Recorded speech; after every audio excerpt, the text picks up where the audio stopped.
The Chapter 5 Season 3 FNCS Grand Finals is almost here, and with some of the best players from Europe coming over to NA in order to compete, it will make for the greatest finals we've ever seen in North American Fortnite history. But the question still remains, which duo is actually good enough to take home the X of Champions? Let's first start with the reigning champs Peterbot and Pollo. Now it's quite literally impossible to replicate what they were able to do last season after winning pretty much every single tournament, and a lot of people said it was because of the Grim Gate coin. Now obviously it played a huge factor, but everyone seems to forget just how good they are without it. The season for them started off a bit slow, but let's be honest, that's because the game was just not very fun in the first few weeks. However, now they have returned to the dominance they had last season. This time they decided to drop out another mythic POI Redline Rig, which has the most busted AR we've ever seen in Fortnite. On top of having the best gun in the game, they also have the Medallion, which gives you up to 75 shield over time, and they've made sure to put it to good use. So far in the Duo Cash Cups, they managed to place 4th, 3rd, and most recently 1st, where they ended up winning 4 out of the 6 games. If it couldn't get any better, they also won the FNCS Week 2 Finals, so with all that being said, I'd personally pick them to win back to back. On the other hand, there are so many other top teams that I could easily see winning, which typically doesn't happen for most grands, but one of those is Bugha and Aviv. This is a very interesting team because if you remember, in the first season of Chapter 5, they actually got 3rd place in FNCS together, but for some reason, Bugha decided to drop him in Season 2. Then, after a disappointing FNCS, they would both reunite for Season 3. Their drop spot this time is Classy Courts, and for the most part, they've had it uncontested. So far, they've been able to place 4th and 2nd during the Cash Cups, then 6th and 16th in the FNCS qualifiers. These placements aren't anything too crazy, however, this is pretty much what Bugha does, saving all of his energy and strats for grands. And everyone seems to forget, since his last FNCS win, he's gotten top 3 4 more times, so it wouldn't shock me to see him do it again.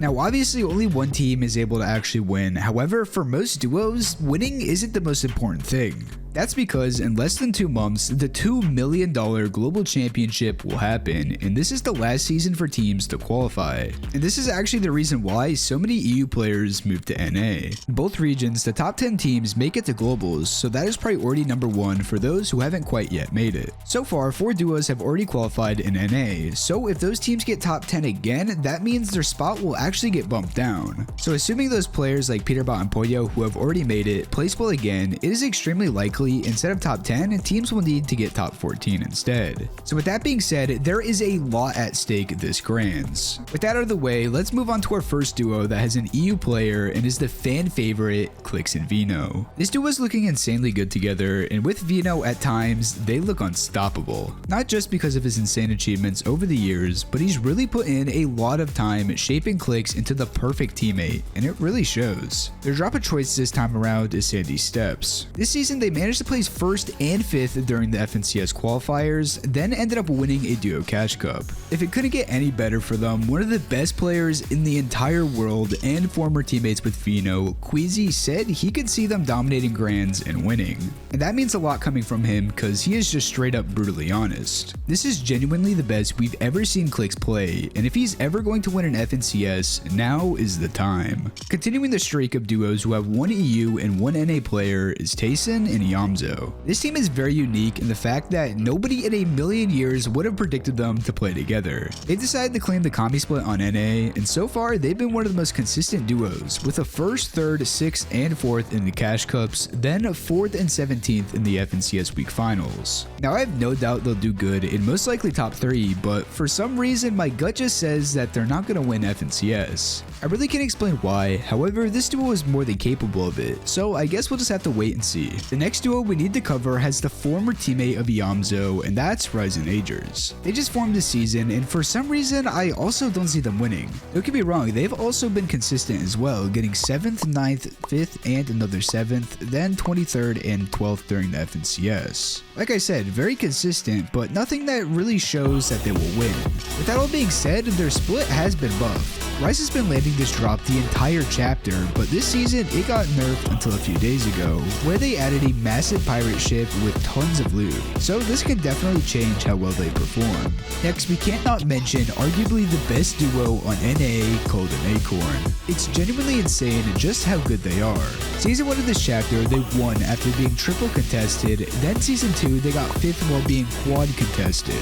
This duo is really funny purely because of how much they don't care until Grands comes around. Literally every FNCS, Cold barely plays the game, and this time around was no different. That being said, they have played really well throughout the recent Duo Cash Cups, so clearly, even when they're not fully trying, they're still doing good. Now at first, it looked like they were finally going to be uncontested for the first time, dropping out Brutal Beachhead, which has the Nitro medallion. However, now it seems like once again they'll be triple conned. But obviously they've been able to do well despite that in the past, so we'll just have to see what happens. I also mentioned earlier how I thought Peterbot and Poyo are going to win this time around, and I actually had Cold and Acorn as my very close second pick to win, so it wouldn't shock me in the slightest if they were able to do it once again. Before we get to the duo that everyone and their grandma wants to see win and is another fan favorite by far, first I need to give a friendly reminder to drop a like and subscribe if you're enjoying the video. Alright, this team I'm talking about is actually one of only 2 fully EU duos, and of course, it's Mongrel and Mr. Savage. You all know their story so far, and honestly, I'm shocked how far they've come.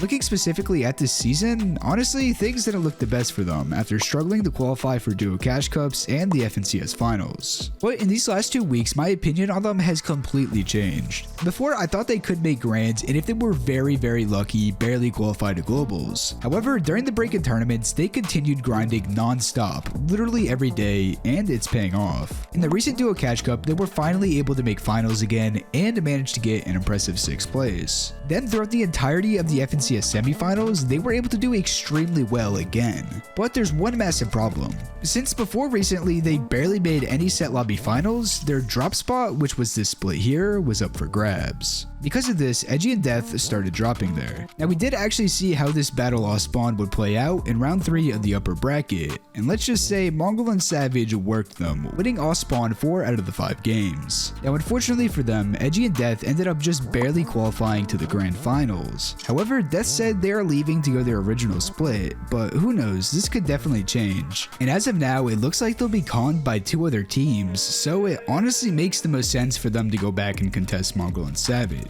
Hopefully it doesn't happen, but it will be really interesting to see what actually does when Grands comes around. Now there's been a lot of debate over who's better between NA and EU. Because of this, it's easy to forget we have a team from OCE who came over and qualified, which is Alex and Worthy. Now it's really hard to say how they will do, since 1, they came over later in the season, and 2, whenever they have made a finals, their performance has been a bit all over the place. But they were able to qualify for the grand finals by winning the last upper bracket round, so it's looking promising. This team is also very interesting because they already qualified the globals from OCE, so saying that if they do top 10 again, we'll have another spot rolled down. And honestly, they definitely could do it. As of now, they were able to get restored reels uncontested, and so far every time they've done bad, it has been because a team dropped on them. So you should definitely keep an eye on them this weekend. Speaking of players who are already qualled, we can't not talk about Re and Ritual. It's actually insane how consistent this duo has been in literally every single grand finals, recently getting 2nd and 5th in season 1. This entire chapter, they've been going reckless railways, and obviously it's worked out very well for them.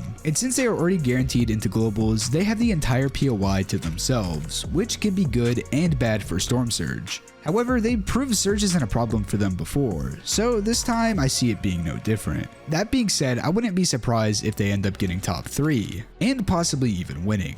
Let's continue this streak with the very last players who have already made globals, which is Kanata and Cooper. This is a duo you expect to be at the top of the leaderboards, but this season took a very interesting turn for them at the beginning. They decided to drop at the Nitrodrome because when the season first launched, the boss dropped the infinite ammo medallion, then most importantly, the boom bolt. This thing was way too busted, which is why they started dropping here, but then Epic ended up taking the boom bolt out of comp. Now with the rest of the mythic POIs, they're pretty good even without the bosses, but at Nitrodrome, there is barely any loot here. Saying that, they actually were able to get 3rd in the previous season, essentially landing on the same amount of loot. So the fact that they're still dropping here probably means they have some really good strategies for Grands. I mentioned their old drop that wasn't the best, and funny enough, Pink and Miro decided to claim it this time around. So far, throughout the season, they haven't had any super notable placements, but that's kind of Miro's forte. Very similar to lots of other duos, I have no doubt they'll do well, but especially from this drop, I'd be very shocked if they came out with the win.